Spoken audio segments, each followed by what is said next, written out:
Mestrado, perfeito. E aí, se der tempo, beleza, Bruce, brigadão, vai um abraço. Valeu, Bruce. E aí a gente precisa ver depois só se vai caber hoje começar o teste T. Se começar, beleza, damos uma introdução. Bem, a introdução do livro não é uma introdução teórica, o que é o teste T. Ele já vai para o vamos que vamos, né? Como comparamos dois grupos. Então, qualquer coisa já começamos também, se der tempo. Se não der, paramos em correlação, né? Correlação já vimos bastante. Acho que já está meio que terminado até. Hoje nós só vamos complementar, terminar o capítulo e apresentar esses como reportar, e aí o Camilo vai depois mostrar aí, acho que é um gráfico, né, sobre o mestrado dele, os dados do mestrado. Então eu vou compartilhar a tela aqui e vamos que vamos. Olha, agora apareceu algo novo aqui, que é levantar a mão, não tinha isso antes, né? Sabe, na barra branca? Sim, é para você poder pedir a fala para não atrapalhar quem tá falando. E o Blackboard lá da Cruzeiro do Sul tem isso daí. É, tinha outras coisas que tinha antes também. Achei estranho o demorar, mas. Alguns vão dizer antes tarde do que nunca, né? Então vamos lá. Beleza. Então está aí minha tela. E aqui está a nossa apresentação para seguir o livro aqui, né? Legal. Deixa eu ver, nós estamos lá no fim. Como é que fica ali, demora para carregar? Beleza, isso nós já vimos. Então daqui eu vou iniciar, mas vou passar, porque nós já vimos isso, tá? Isso daqui foi aquela questão, tipo uns exercícios, né? De fixação. Vamos lá. Então nós já vimos isso, né? A correlação. Então a gente seguindo uma tabelinha que temos aí, ó, nós vamos saber sempre se a correlação ela é nula ou zero. Então quando ela der zero, normalmente nós vamos reportar como no trabalho, ou na tese, na dissertação, ou no artigo, como correlação nula, né? Aí tem fraco, moderado, forte e perfeito, né? Beleza. Então, a gente tinha visto esse exercício. Então, 0,2 ela é considerada fraca. Né? A gente for ver aqui, 0,2 é fraco. Mesmo sendo positivo ou negativo, é fraco. Legal. Isso nós já vimos, que era para vocês poderem dizer aí, né, qual correlação que era, positiva ou negativa, e se ela era fraca, nula, fraca, moderada, forte ou perfeita. Isso aqui nós já vimos também, que era aquela questão de variância compartilhada. Então, tinha um exemplo do Sol e da temperatura. Vimos aqui como chegar lá. Então, tem a correlação, que é o R, né? Ele é o coeficiente de correlação. Esta coluna aqui indica para nós a magnitude da correlação, a força da correlação. Aqui tem a correlação ao quadrado, e a correlação ao quadrado, o resultado dela vai dar para nós a variância compartilhada. Né? E aí, aquilo que falamos na semana passada, quanto podemos explicar a variação de uma variável pela variação da outra variável. Então, quanto podemos saber da variação em A, né? Se a variação aqui for alta, então a gente vai poder falar, vamos supor, 81%. Então, 81% da variância de A é explicado pela variância de B. E assim por diante, tá? Sempre vendo aqui a questão da variância compartilhada. E aí ele deu esse exemplo, né? Aqui, que é o... Deixa eu ver se eu acho... acho que estava lá em cima, que ele diz que tem um cara chamado Venn, e esse Venn é o cara que inventou essa questão dos círculos.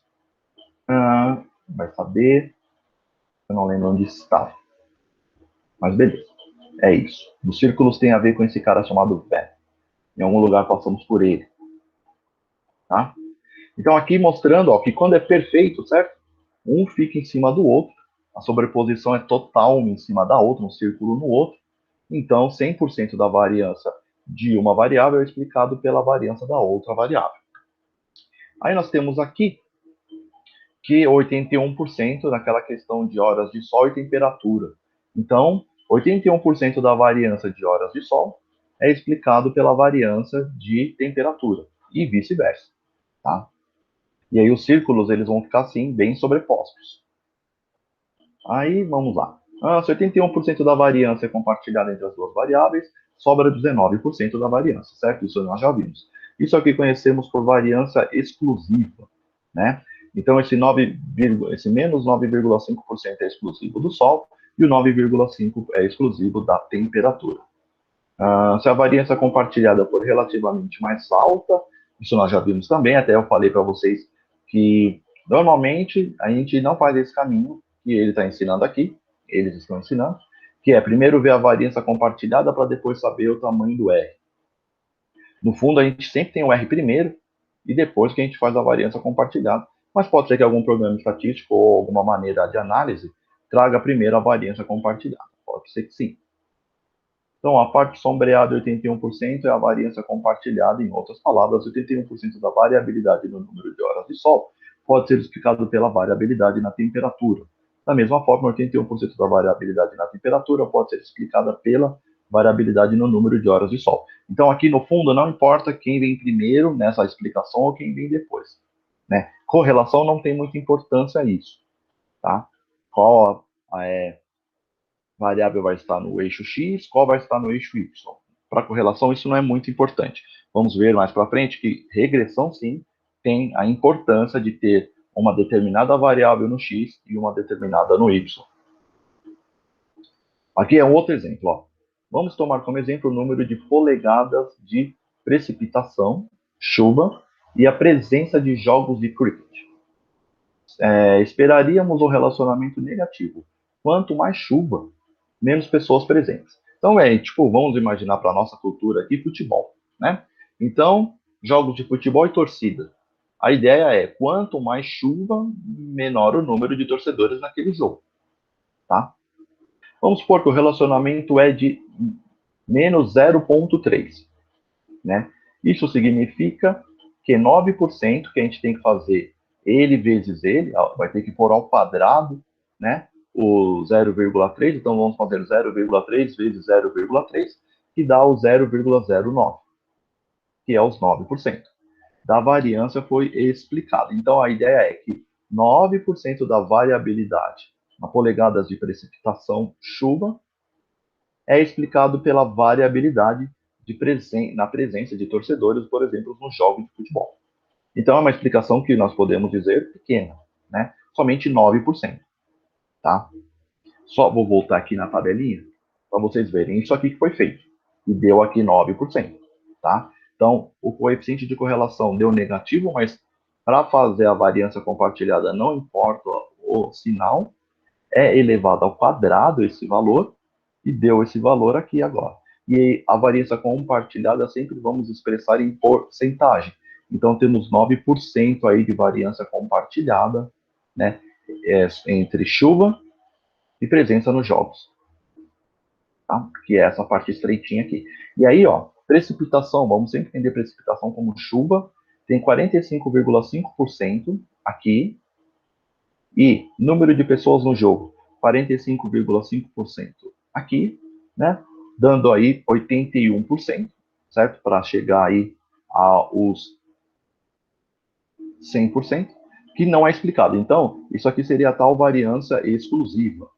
Né? Esses 45 não são explicados pelo número de pessoas, pela variabilidade do número de pessoas, e o número de pessoas tem esse valor, 45,5%, que não é explicado pela chuva.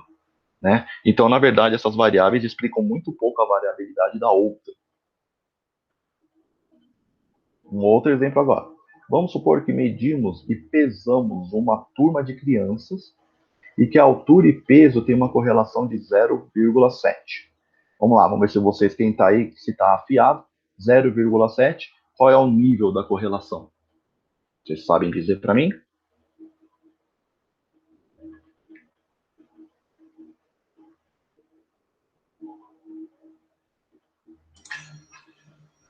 Hoje estamos sem a Letícia que estava afiada na última, então nós vamos ter que substituir ela. Beleza, pode substituir. Quem vai substituir? Você mesmo ou outra pessoa? Vai lá, Felipe. Cadê, ó? 0,3. era 9%, né? Então 7 vai ser por volta de 14, se eu não me engano, né? Por aí. Tá. Não, mas isso, mas antes disso, que nível que é, sabe? É uma correlação 0,7. Nula, fraca, moderada, forte ou perfeita? Uma correlação moderada, eu acho, né?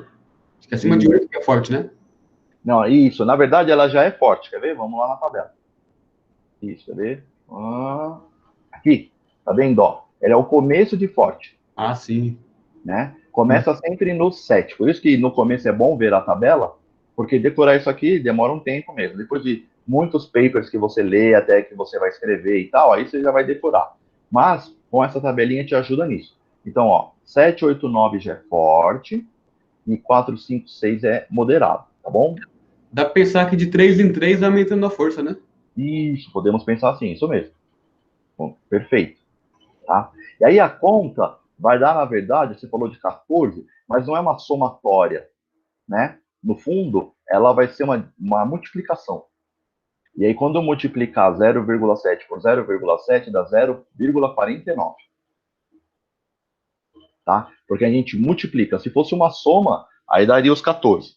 Mas como está fazendo vezes, aí vai para os 49. E aí já mostra que, ó, quase da metade é um valor bom, assim, de variabilidade compartilhada, porque é quase 50%. Quase a metade da variabilidade de uma variável é explicada pela variabilidade de outra variável. Né? Então, ó, isso significa que, praticamente, que nem eu falei, metade da variância dos valores da altura pode ser explicada pela variância do peso. Da mesma forma, quase metade da variância do peso pode ser explicada pela variância da altura. Então, temos isso aqui. Né? Temos essa diferença aqui, batendo em 50% praticamente. Então, metade da variância de uma explica a variabilidade da outra e vice-versa. Né? Que nem eles sempre colocam aqui, você pode explicar, começar por uma variável para explicar outra, né? Como aqui, ó. Metade da variância dos valores de altura pode ser explicada pela variância de peso, como também a variância do peso pode ser explicada pela variância de altura. Aqui não tem muito uma rigidez de quem vem primeiro, quem não vem. Né? Então, 25,5%, né, da variabilidade aqui de altura é exclusiva de altura, e parece que o que eles fazem a gente pensar é que talvez uma outra variável explique mais esse porcentagem aqui, que peso não explicou. Né? E aqui está errado, né? Porque aqui está altura e altura. No fundo, deveria ser altura e peso, né? Mas beleza. Deu para vocês entenderem. E aqui, vamos supor que aqui é peso, né? Deveria ser peso aqui. Peso tem 25,5%. Então, na verdade, uma outra variável talvez explique essa variabilidade aqui, que não é a altura. A altura explica 50% da variabilidade, mas não explica os outros 25% aqui. Beleza? É mais ou menos assim que a gente vai analisando esses resultados de variância compartilhada em estudos de correlação. Vamos ver aqui, ó.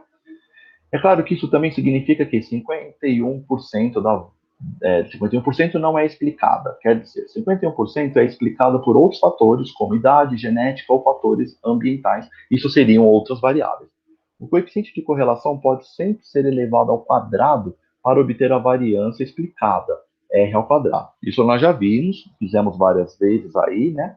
Da mesma maneira, se você saber o R quadrado, pode usar o botão da raiz quadrada na sua calculadora para obter o coeficiente de correlação. O R, embora isso não informe a direção do relacionamento, né? Então, se ele der a porcentagem, a ideia que ele está dando é que se ele der o R quadrado, você pode colocar na raiz quadrada, que aí você volta para o coeficiente de correlação.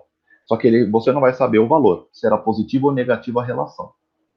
Se você deve poder ver disto tudo que uma correlação de 0,4 não é duas vezes mais forte que uma correlação de 0,2. Uma correlação de 0,4 significa que 16% da variância foi explicada, enquanto uma de 0,2 significa que somente 4% foi explicada. Tá? Então aqui é para a gente ver como a gente deve analisar esses resultados aí. Portanto, uma correlação de 0,4 é, na verdade, 4 vezes mais forte do que uma correlação de 0,2. um coeficiente de correlação é uma boa medida do tamanho do efeito e pode sempre ser elevado ao quadrado para ver quanto da variância dos scores de uma variável pode ser explicada por variações de outra variável. Beleza? Então, a gente nunca vai entender, a gente tem que só tomar cuidado com isso. Assim, 0,4, a outra deu 0,2, então quer dizer que é o dobro, né? Você viu aqui que, na verdade, é 4 vezes mais forte. Então, no fundo, o indicado é fazer a conta, que é elevar esse número do coeficiente de correlação, o R, ao quadrado, de todos os números que você tiver, e aí você vai poder comparar essa diferença aí entre a variabilidade explicada. E aqui, para refletir, existe uma correlação, talvez fictícia, entre a quantidade de sorvete ingerido e um sentimento de grande felicidade. Vejam, a correlação é de positiva, né? Mais 0,85.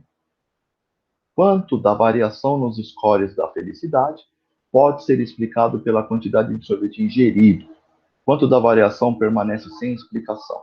Então, pessoal, vocês aí, ó, cada um na sua residência, onde estiverem, conseguem fazer esse cálculo aqui para saber? Dá para fazer no celular, né? É só levar esse número ao quadrado, tá bom? E a gente fica sabendo aí quanto é a variância compartilhada. Então, eu vou fazer aqui, ia pedir que se vocês puderem fazer também, e aí alguém me fala, depois que conseguiu achar o resultado, quanto da variância é compartilhada entre quantidade de sorvete ingerido e sentimento de grande felicidade, e o quanto deixa de ser explicado.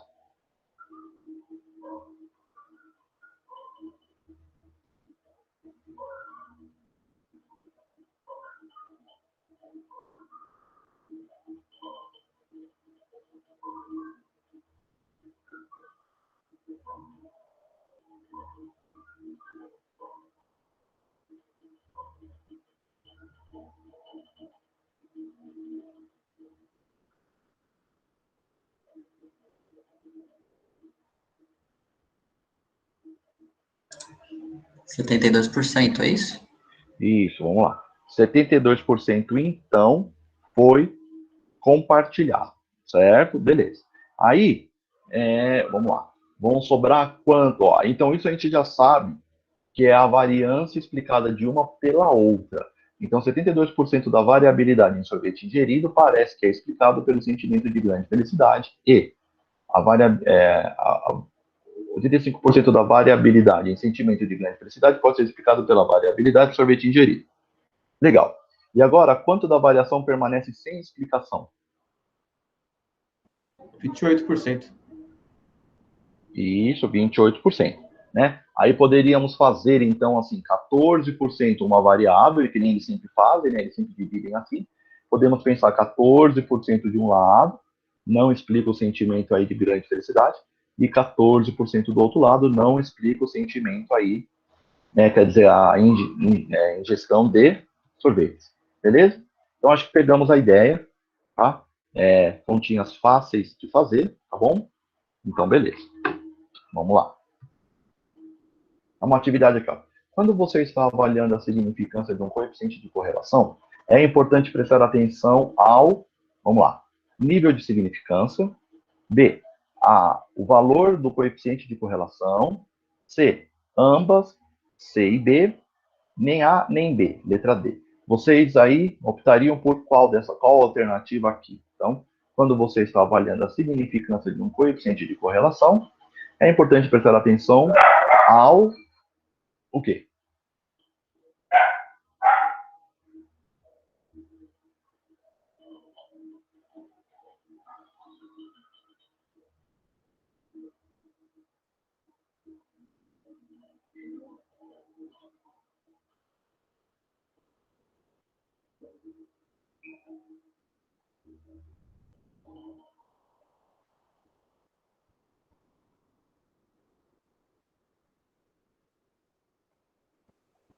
Acho que é a letra B, né? O principal, né? Sim, tem que olhar os dois, mas acho que o mais importante é o B, né? Ah, tá bem.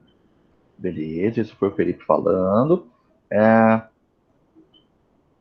Alguém acha aqui diferente?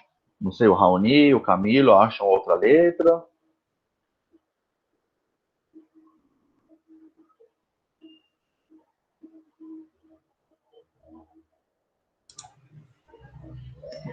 O Felipe falou B, né? Ele falou letra que era. B. Eu acho que tem que ser a C, que tem que ser, como ele mesmo falou, né? As duas são importantes. Porque não Tá, adianta você ter uma correlação de, sei lá, de 0,6, que seria moderada, mas não ter um valor de significância. Então, até tem uma correlação, mas ela não é estatisticamente significante, né? ok. Mais alguém? Não sei, o Raoni tá aí por aí ainda, não sei se ele quer falar. Vou desempatar na C, então. Legal, legal. Não, então vamos lá, pessoal. A ideia aqui, na verdade, é isso mesmo, tá? Letra C. Então, assim, o que o Felipe falou também tá certo, mas a gente também precisa sempre ter, na correlação, ter esses dois dados, tá? O valor do coeficiente de correlação, saber se ele é fraco, moderado, forte, perfeito, nulo, positivo ou negativo. A gente sempre vê tudo isso no coeficiente de correlação. E o B, a gente tem que saber só se deu significativo ou não, que é, essa relação foi dada por um erro amostral ou não. Eu posso rejeitar a hipótese nula e, de fato, falar, olha, existe alguma questão teórica por trás que une e relaciona essas teorias, tá? Ou essas variáveis, tá bom? Então, no fundo, a letra C, tá? Então, a gente tem que ver o nível de significância e o valor do coeficiente de correlação, beleza? Aí tem um ponto que ele coloca aqui para nós, os autores do livro, que é assim, ó, significância estatística e importância psicológica. Então, ó, no passado, algumas pessoas estavam mais preocupadas com a significância do que com o tamanho da correlação ou a quantidade da variância explicada. Às vezes, as pessoas diziam que tinham uma correlação altamente significativa, lembravam o valor da probabilidade. Então, no fundo, eles nem traziam o valor da correlação, mas eles falavam, olha, tal variável é relacionada por tal variável e apresentava o P, né? Porém, eles nem colocavam, ó, eles esqueciam o valor da correlação. Antigamente, se deu significativo, isso que importa. Mas isso foi mudando, né? Ó. O valor da probabilidade significa muito pouco se o valor de R não for relatado. Né? Isso aqui também é um pouco da pergunta anterior, isso aqui, né? Essa pergunta aqui, meio que a gente, com essa explicação, já consegue ter essa visão melhor, ó.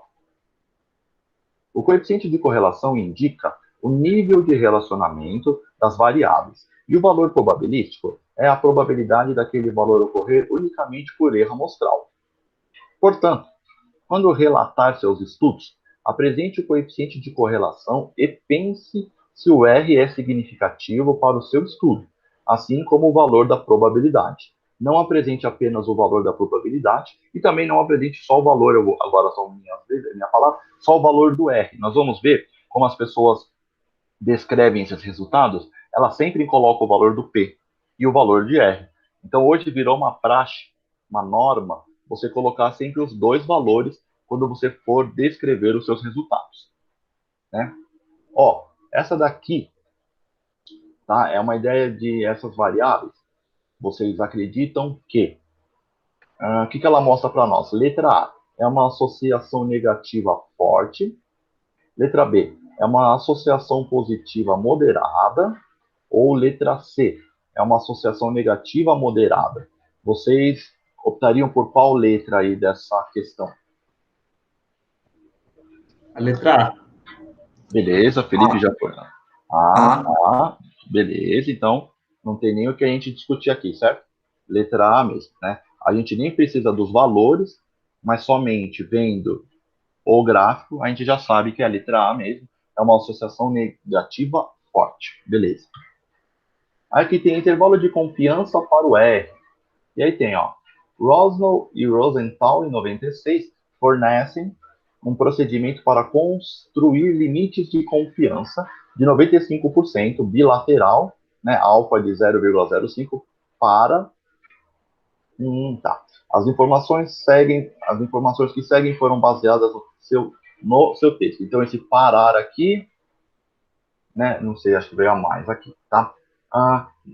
Nós vamos ver como é que faz, pessoal, mas, obviamente, que os programas que usaremos aí, eles fazem para nós. Então, ele tá só entender, é só para vocês terem, talvez, uma visão do que está por trás da manipulação de dados do software estatístico, mas raramente vamos fazer isso aqui. À mão não faremos nunca mais, e nem vamos precisar pedir isso aqui, nem mesmo no R, acho que a gente precisa pedir essa conta. Quiser fazer, lógico que dá para fazer.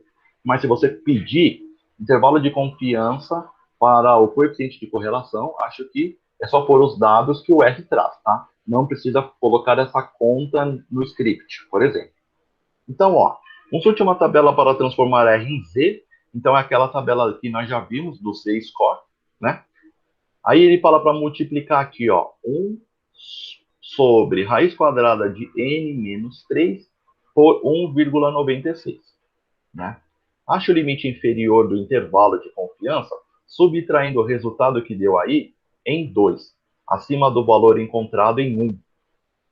Ache o limite superior do intervalo de confiança, adicionando o resultado em 2, acima ao valor encontrado em 1, tá? Que é o valor ali, 1 seria isso aqui, tá bom? Cadê o mouse aqui? 1 seria isso aqui, tá? Consulte uma tabela similar para transformar os valores inferiores e superiores de Z novamente em R. Então, veja o que tem que fazer. O R tem que ir para Z, temos que fazer essa conta. Nós vamos tirar 1 no limite inferior, aumentar 1 no limite superior, e depois transformarmos esse Z em R de novo. Então, dá essa volta aí. E aí ele faz aqui para nós. Então, aqui é a conta, né, que acabamos de ver. Então, ó, vamos tentar nesse processo, tentar esse processo para um coeficiente de correlação de mais 0,29 em uma análise com 133 pessoas. Então, quer dizer, R é igual a 0,29 e o N é igual a 133. Porque, veja, o R nós vamos precisar dele e o N também, né? Então, ó, consultamos a tabela que mostra que um R de 0,29 é convertido em um valor de ZR, né? Então, um valor de correlação padronizado de 0,299. Então, não muda muito, né? Do que já era o valor normal ali. E aí, nós vamos multiplicar, ó, 1 sobre 30, porque 130, que 130 aqui vai ser o N dele, por, né, menos 196, tá? Portanto, multiplicamos 1 sobre 11 por 40 por 1,96. Isto é, multiplicamos o 0,0877 por 1,96 é igual a este outro valor aqui, 0,1719, tá?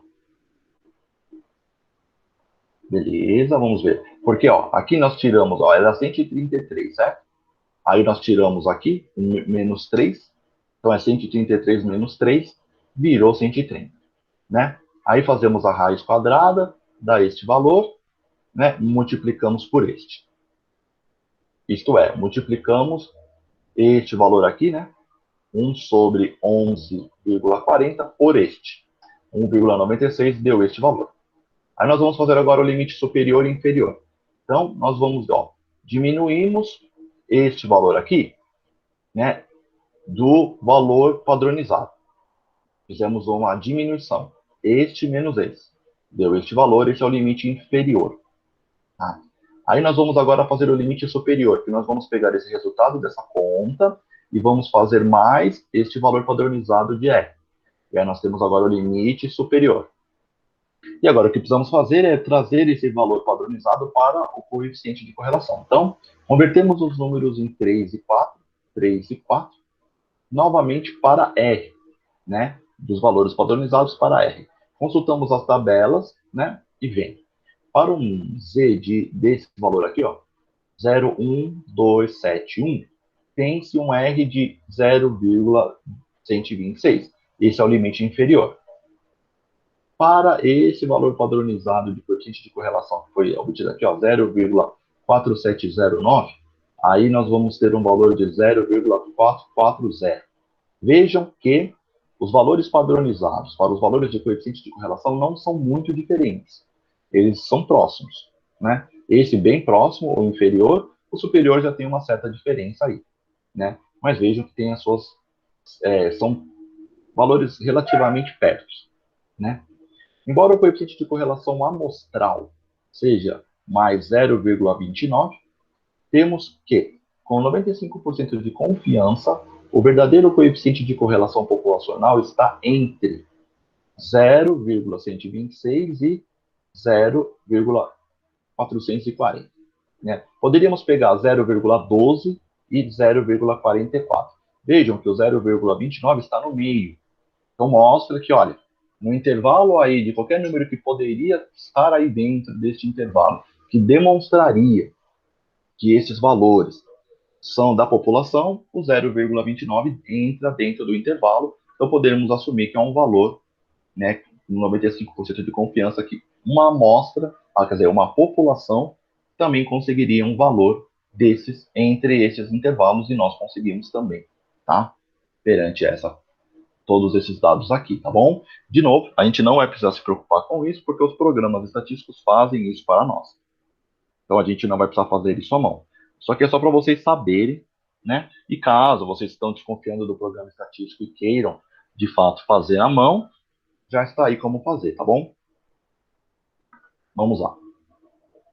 Vamos lembrar o nosso exemplo no qual, aqui a correlação de primeira e segunda ordem. Vamos lembrar o nosso exemplo no qual altura e peso são altamente correlacionados em crianças. Se pararmos um minuto para pensar, veremos que idade é correlacionada a ambas essas variáveis. Poderíamos fazer uma análise correlacional nessas três variáveis para confirmar isso. Então aqui nós estamos fazendo agora uma correlação de três variáveis: altura, peso e idade.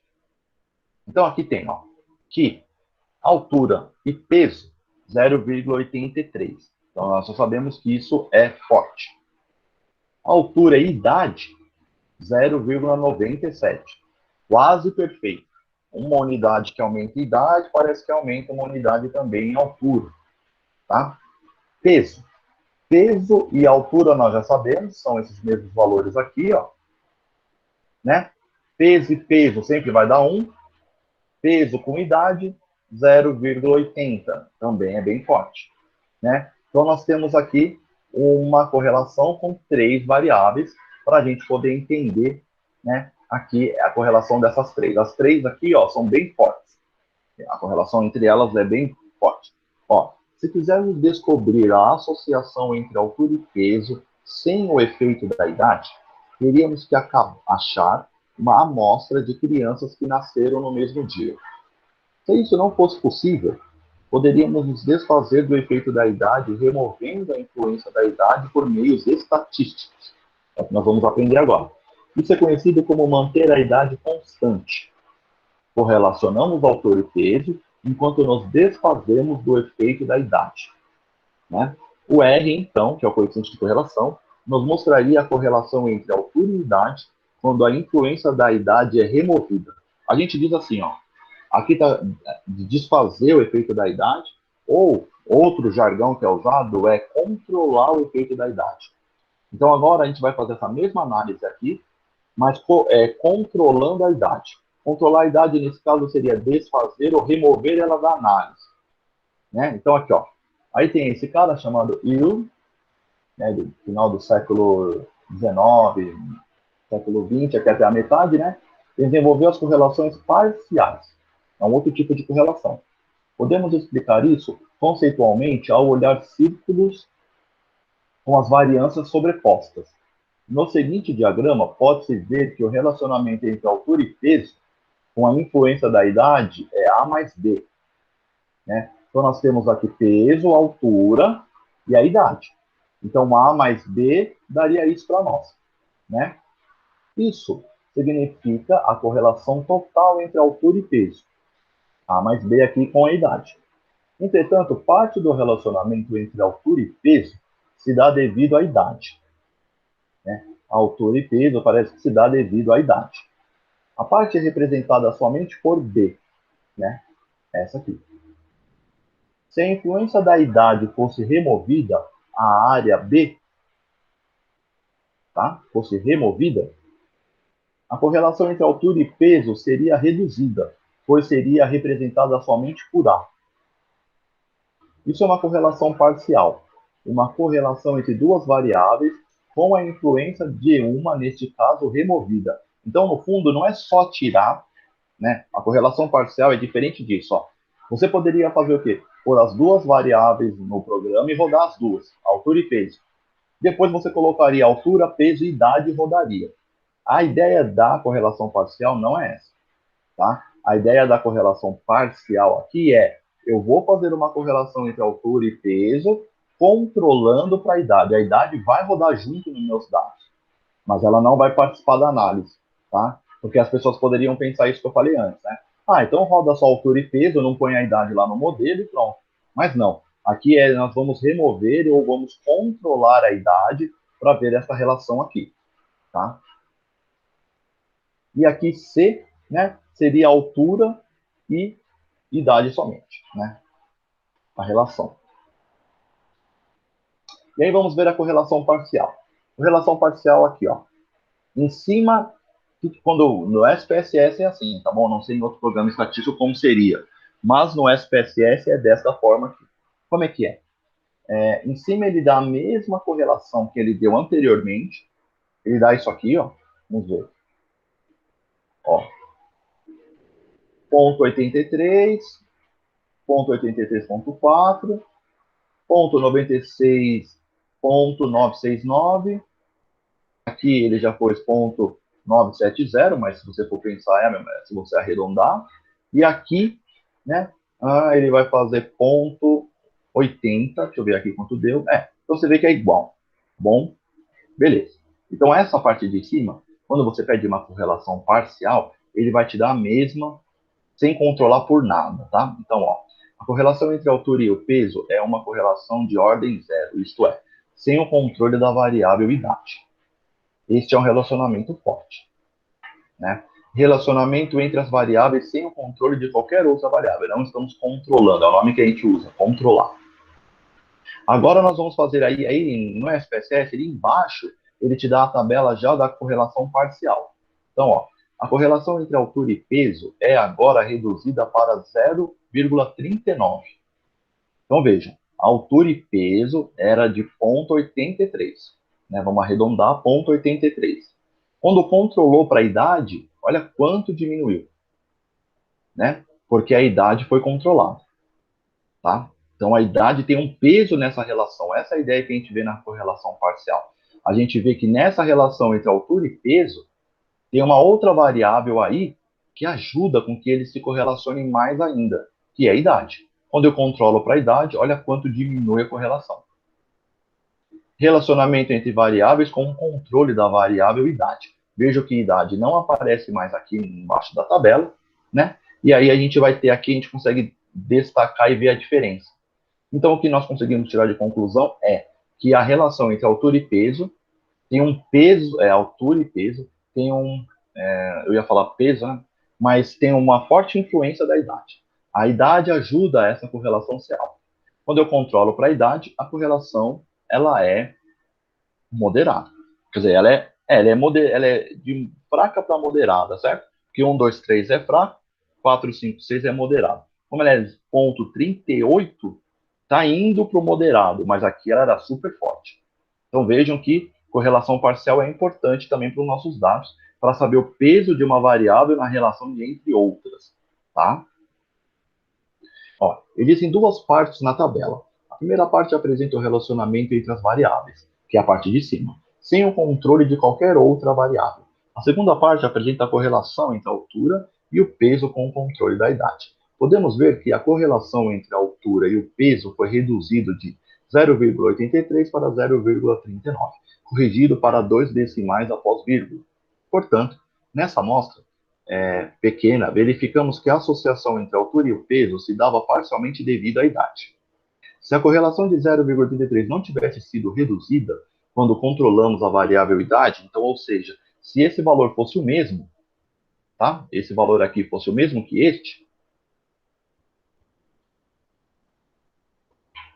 isso sugeriria que a associação entre altura e peso não era afetada pela variável idade. Então, a relação, se não fosse reduzida, nós entenderíamos que a relação ali não tem a ver com idade. Idade não ajuda a relacionar essas variáveis. Nesse caso, controlamos somente uma variável, portanto, chamamos de correlação de primeira ordem. Se controlarmos os efeitos de duas variáveis, estamos fazendo uma correlação de segunda ordem e assim por diante. Como programa, a fórmula faz isso. Basicamente, ele correlaciona a idade com a altura, então ele correlaciona a idade com peso. Após esses resultados são removidos da correlação altura e peso. Esse processo remove a influência da idade do coeficiente de correlação. Então ele correlaciona idade e altura, depois ele correlaciona idade e peso, e ele tira esses valores na hora de fazer a correlação entre altura e peso. Isso vai fazer diferença, podemos ver como fez aqui, né? Como foi diferente aqui. Tá? E aqui é o que eu falei, que como nós podemos reportar os dados de correlação, tá bom? Então, pessoal, só para entender, correlação parcial, ficou de boa? Ficou legal para vocês? Deu para entender?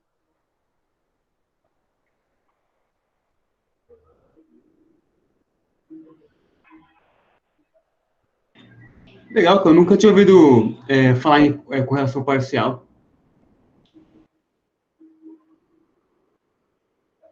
Legal. E é legal, eu também, eu aprendi não faz muito tempo, sabia? E até ver se o Camilo aprendeu na UFABC, porque, por exemplo, com o Altair na Unifesp, eu não aprendi também esse tipo, aprendi nesse livro, e no livro do Andy Field.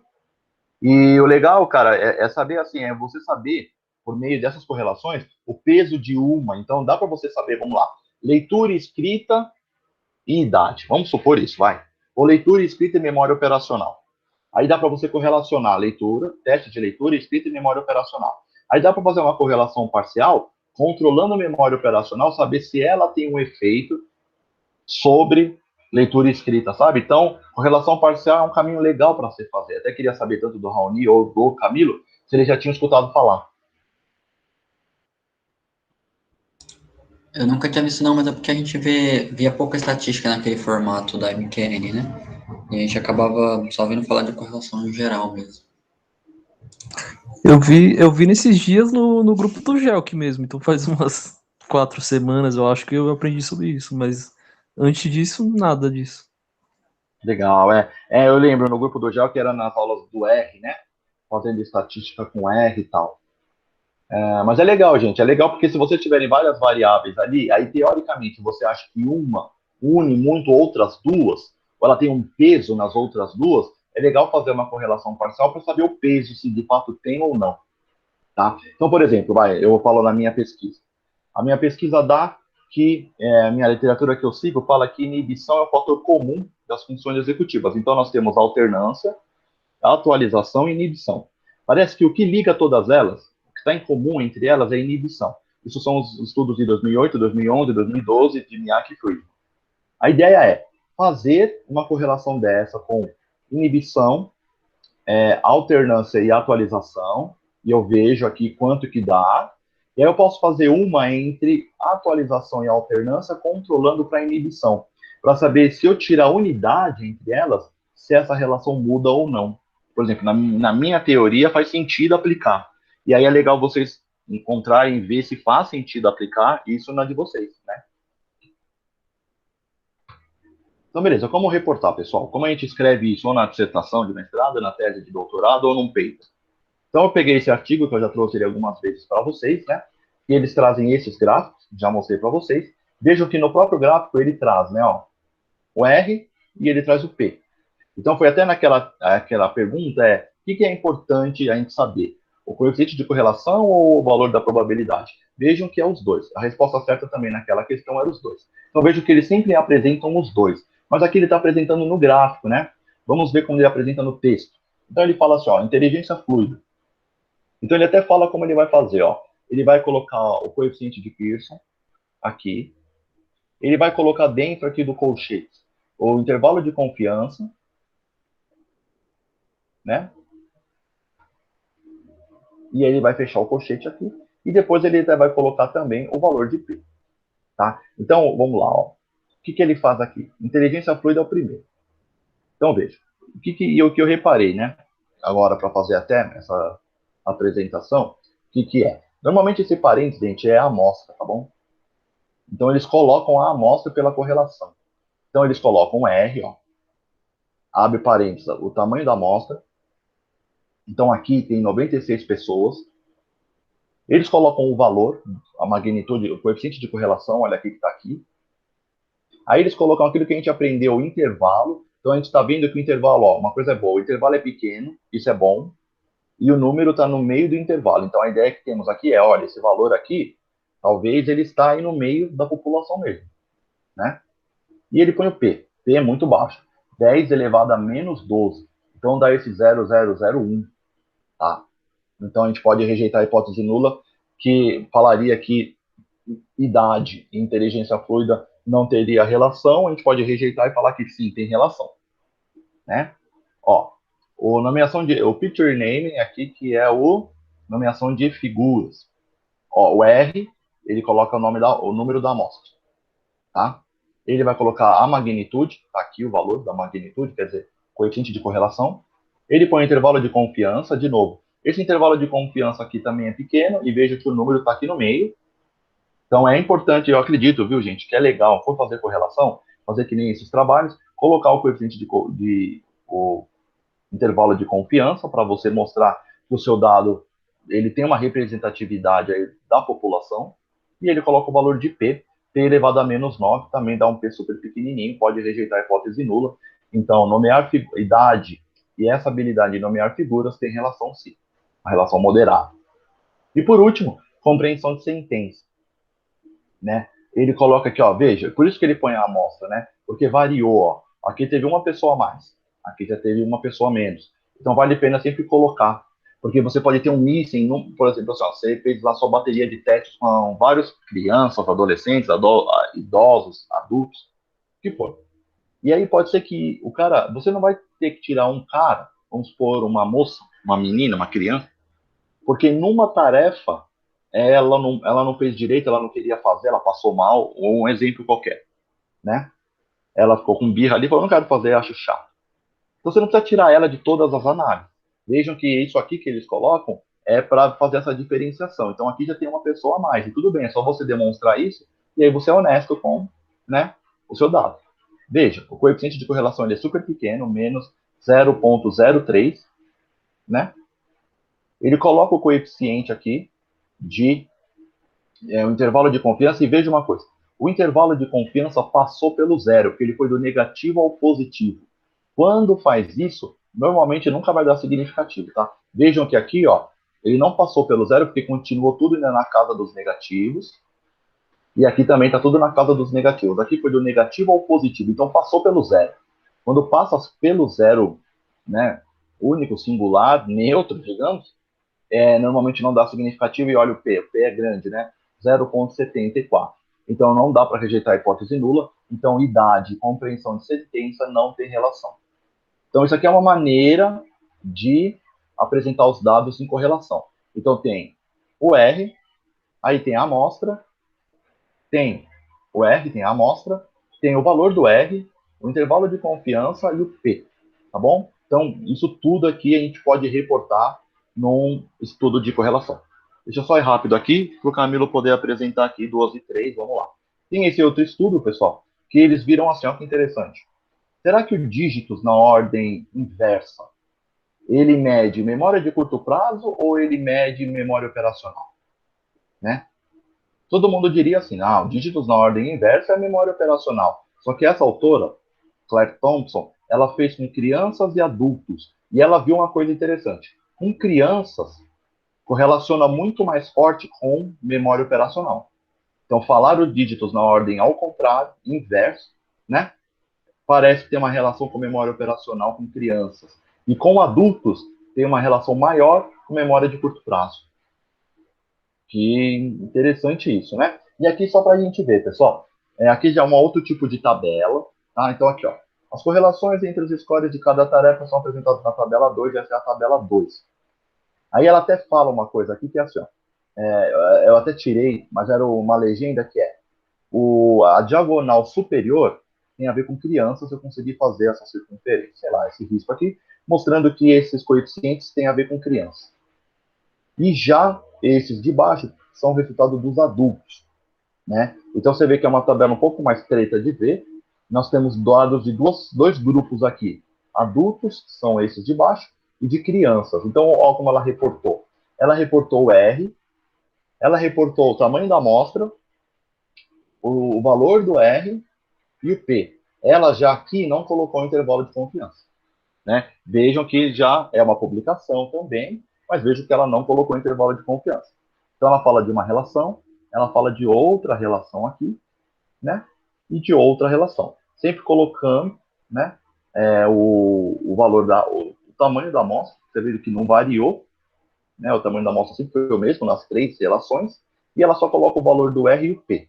E aí, em adultos, vejam o que ela fez. Ela só colocou, ela falou assim, ó, que em adultos todos foram significativos, então se correlacionou de forma significativa todos os índices, todas as tarefas, e aí ela nem coloca um por um, ó, ela colocou assim, varia de ponto 34, ponto 61, que é aqui, ó, ponto 34, ponto 61, né? Então, como ela tem a tabela, gente, também, né, porque esse outro aqui não tinha tabela, tá? Ele só tinha os gráficos.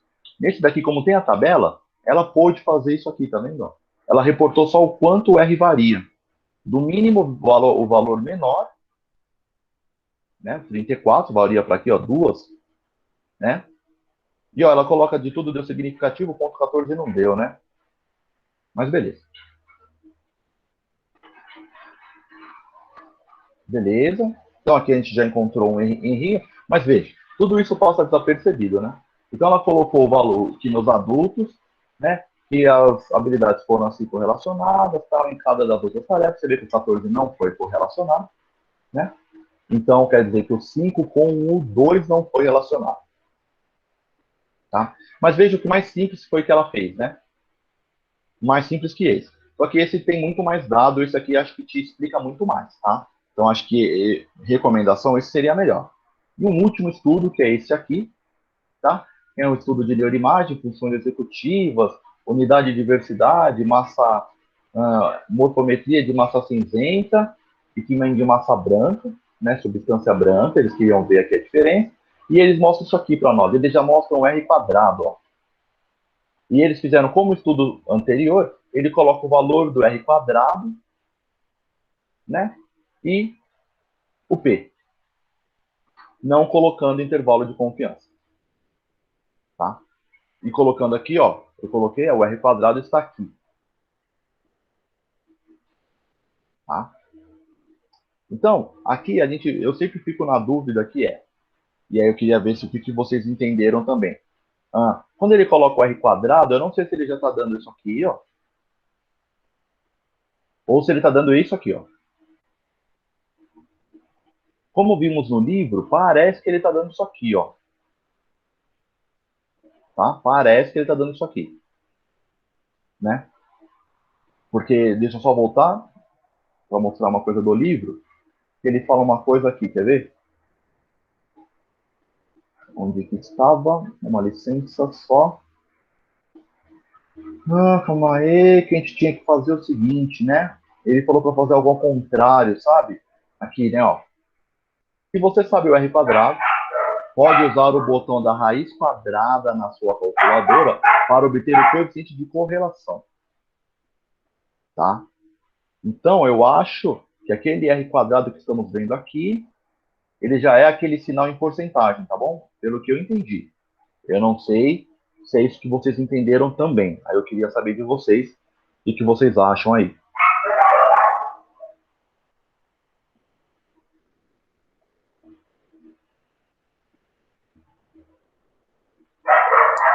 Já passou assim para facilitar que depois que tirar a raiz quadrada e voltar para o coeficiente anterior, né?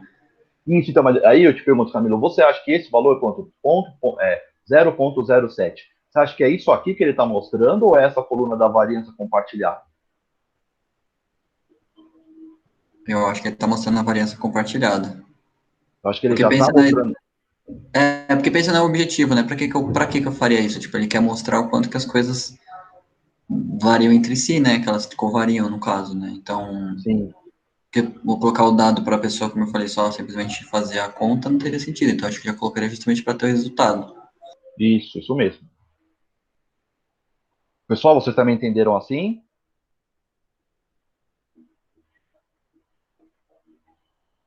Para mim também faz sentido, né?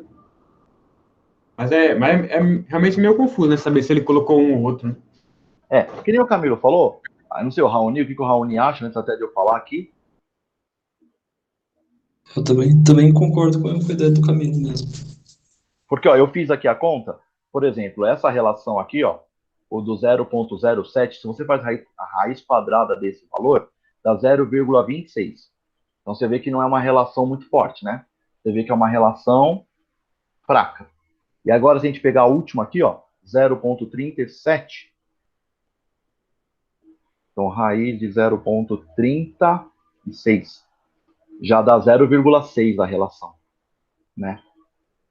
Então, aí a gente consegue ver a correlação por isso que ele falou. Então, veja, talvez assim, os programas estatísticos, eles não vão dar o R quadrado primeiro, né? Ele vai dar primeiro o valor de R. Aí, o que dá para fazer, gente? Esse artigo já deu R quadrado. Então, o que você tem que fazer é só tirar a raiz para se você quiser, né? Aqui você está entendendo o quanto eles compartilham de variabilidade, né? E veja que ele aplicou o R quadrado, ele aplicou o P e ponto. Não colocou intervalo de confiança e não colocou a amostra aqui, tamanho da amostra, tá? Então aqui, gente, quando vocês encontrarem um paper como esse, que já dá o R quadrado, tira a raiz desse valor, que aí vocês vão saber o valor da correlação, que vocês vão saber esse valor aqui, ó. Isso pode ser útil a vocês, que aí vocês vão poder entender também tanto quanto eles estão compartilhando de variabilidade e qual é o coeficiente de correlação, beleza? Então, gente, só foi apresentado aqui, tanto o Camilo e eu apresentamos aqui, só para vocês verem três maneiras diferentes. Então, não existe um padrão ouro ou um padrão único. Vocês podem apresentar correlação de diferentes formas. Eu, se eu pudesse sugerir, esse para mim é o mais completo, tá? Ele tem o valor do R, ele até coloca a amostra, e ele dá um intervalo de confiança e põe o valor de P, tá bom? Então esse aqui eu acho bem mais completo, acho que a gente consegue entender muito mais este do que quando a gente vê esses aqui, né? Esse aqui ainda coloca a amostra, e vejam que esse não colocou amostra nenhuma, beleza? Então, pessoal, agora eu vou deixar para o Camilo mostrar aí, beleza, Camilo? Tranquilo. Então, vamos lá. E aí o Camilo apresenta. Pronto, já terminei a minha apresentação, pode mostrar. Tentando já emendar uma coisa na outra. Tentar não ser muito demorado, porque não é parte do horário, mas a ideia é bem mais direta mesmo, então não tem tanto problema, né? Acho que agora tá aparecendo aí, certo? Isso, tá assim. Beleza. Então, só para explicar o que eu vou fazer, eu vou explicar só um segundinho o que é que vai aparecer no gráfico, senão vai ficar bem confuso. Então, assim, aqui a gente vai falar sobre a questão da escrita. Espera só um pouquinho aqui.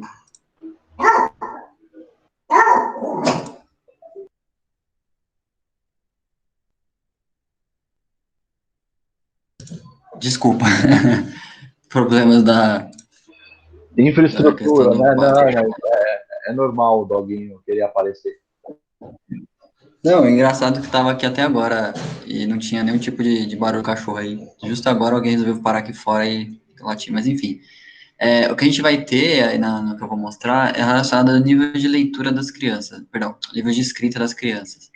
Então, existe uma corrente, né, que os professores fazem que existem 5 níveis. Então, o primeiro da esquerda em cima, vermelho, é o pré-silábico, depois o segundo nível é o amarelinho aqui, o silábico sem valor sonoro, depois o laranja, que é o silábico com valor sonoro, e por último, penúltimo, o silábico alfabético, e por último, sim, o alfabético aqui embaixo. Então, você vê que tem a ver com como uma criança consegue escrever. Então, no pré-silábico é um monte de letras, tem até números no meio, depois começa a ter parecer com alguma coisa de uma palavra, começa a compor coisas menores, depois ela coloca, por exemplo, o C para o V, pro K, o V para o VA, né, começa a ter já uma letra para simbolizar mais sons, depois no silábico alfabético começa a ter umas coisas mais como se fala, até o alfabético ter um funcionamento mais próximo do que é o nosso aqui. Então, aí eu vou mostrar os dados do meu trabalho só para mostrar, né? Então, tipo, a gente fez uma nova, isso aqui não é uma correlação, óbvio, e o que a gente vê aqui? A gente vê essas avaliações das crianças, tanto para o grupo controle quanto para o grupo Calulu, que é o grupo que a gente aplicou o nosso jogo, que é o Calulu.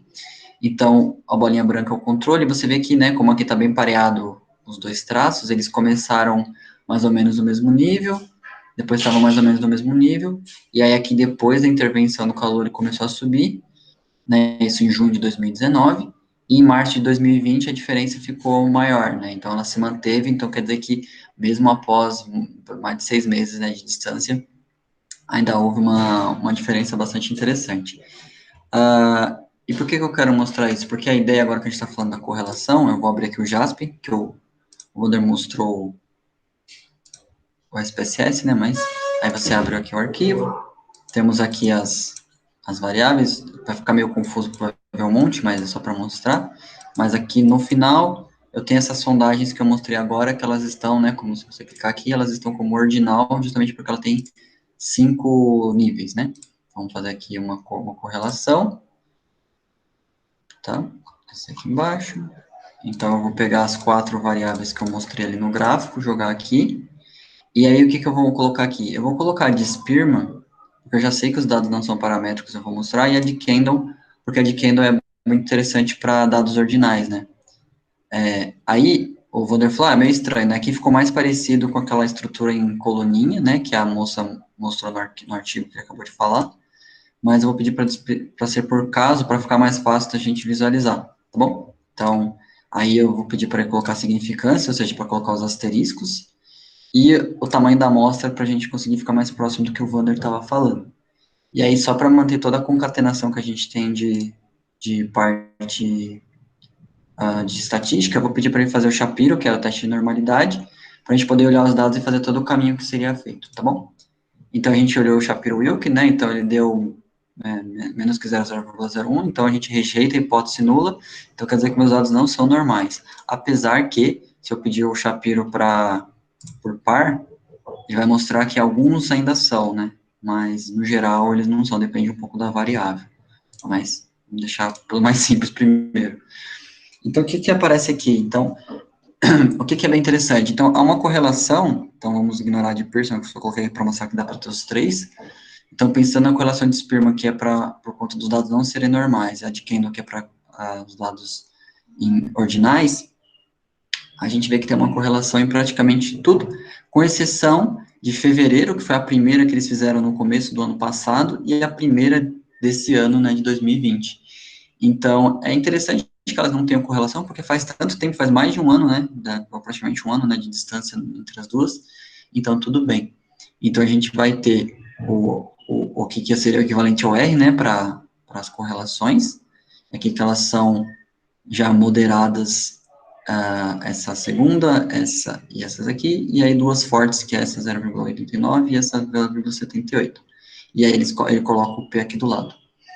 Então, qual que é a ideia de fazer isso? Então, a ideia é mostrar que vocês viram que tipo, a criança foi evoluindo, né, com a questão dos estudos, mas se a gente jogar os desempenhos da criança aqui, é só as crianças do grupo Calulu, tá?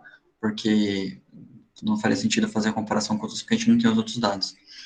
Então, quando compara o desempenho entre eles e a correlação, você vê que há uma correlação, né, entre as variáveis. Então, faz sentido que haja uma correlação super forte entre fevereiro e março, que foi onde foi a sondagem, e a de abril, que foi logo em seguida. Por isso que a correlação é extremamente alta, porque os dados são muito próximos, né? E aí já começa a cair um pouco quando você pega fevereiro e relaciona com o de junho, e aí já esse fevereiro com de 2020 que eu falei já fica menor. Aí quando você pega abril com a seguinte de junho, há uma boa correlação já, né? Poderia ficar até um pouco mais forte, dependendo se a gente tivesse uma amostra maior que 14 que está aqui.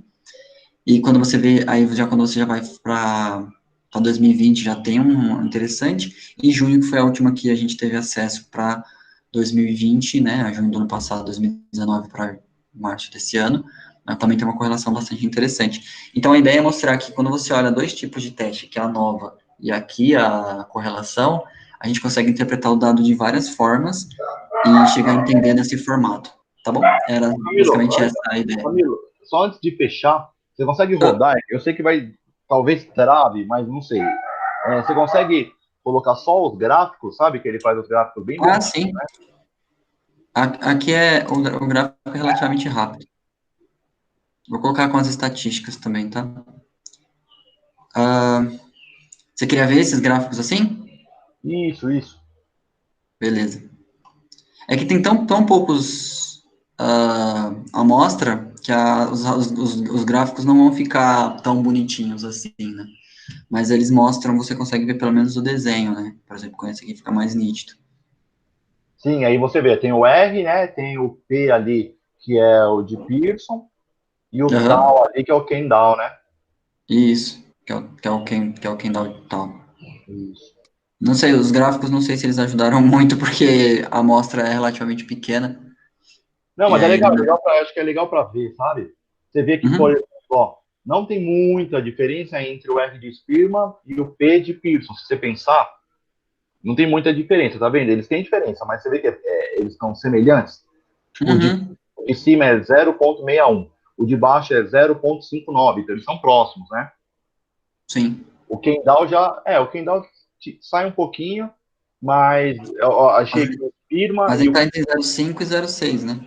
Isso mesmo. Então não fala muito longe, né? Sim. Então, não sei se eu consigo colocar mais alguma coisa. Acho que, acho que é isso, né? Não dá para colocar mais coisas que isso aqui nos gráficos. Acho que não. Acho que eu pensei que dava no Jasper, mas talvez não dê para pôr a reta, né? A reta? Eu acho que não. Eu acho que não, porque aqui normalmente já tá aqui, tá nessa aba de plots, deveria ter. Você poderia colocar, por exemplo, seria os intervalos de confiança. Mas, na verdade, não mudou muita coisa, ele só veio para cá os intervalos. Tá. Não, Mas, perfeito. mas é isso, é só para ter uma ideia, né, e fazer essa ideia de que a gente vai começar a falar de teste T na próxima, né, e a nova são várias, como se você fizesse vários testes T, né, Não, então e até acho que para fica, mostrar, né, Camila, ali em cima da tela do Jasper, dá até para ver ali, ó, teste T, tá vendo? Para quem nunca viu o Jasper, né? Teste T, aí tem a nova, tal. O próximo teste que veremos é o teste T. Aí tem medidas independentes, pareadas e uma amostra só. A gente vai ver isso pelos capítulos da Dance Range. exato. E aí, para que a gente usa cada um também. Isso aí. Tá bom? Beleza, não sei o Então, pessoal aí, Raoni, Felipe, se querem falar alguma coisa. Tranquilo, só agradecer mesmo. Eu tô de boa também. Não, beleza, pessoal. Então, por hoje era isso que eu e o Camilo queríamos trazer a vocês. 2h22, né? Como começou um pouquinho depois, beleza, passamos. Mas perfeito, eu acho que deu para. Então, assim, gente, hoje finalizamos com relação, tá bom? Caso vocês leiam artigos, queiram rodar seus, quem já tem dado, dê pau, não sei o quê, traga para nós, na boa, né? Para a gente poder ver. Mas a ideia é avançar na semana que vem para teste T. Acho que a ideia mesmo é terminar o ano explicando o teste T. E aí, ano que vem, começa já com os outros testes um pouco mais complicados, talvez.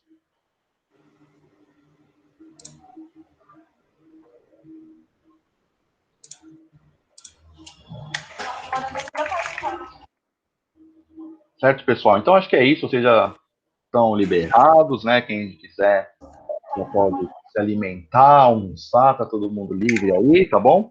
Acho que hoje era isso. Então, terminamos correlação, vimos bastante de correlação, e semana que vem, dia. Já é dezembro, hein? Dia 3, é isso? Dia 3. A gente já começa, então, dia 3 de dezembro, começamos teste T. A nossa ideia, Camilo, eu não lembro, era dia 10 ou dia 17?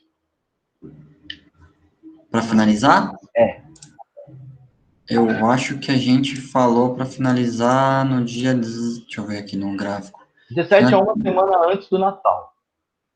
É, Não, mas é que assim, para mim também eu acho que a gente falou, eu acho que a gente falou 10, né? Mas como tem a questão do happy hour lá no gel que é 18, né?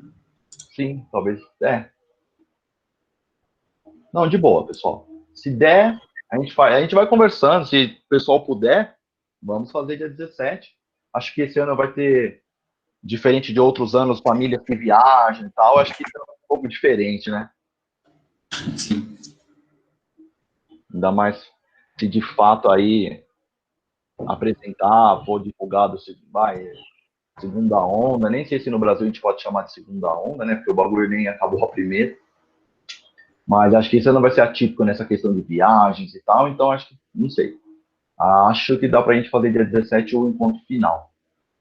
Sim. Depois a gente faz algum tipo de fechamento também. Isso, Beleza? demorou.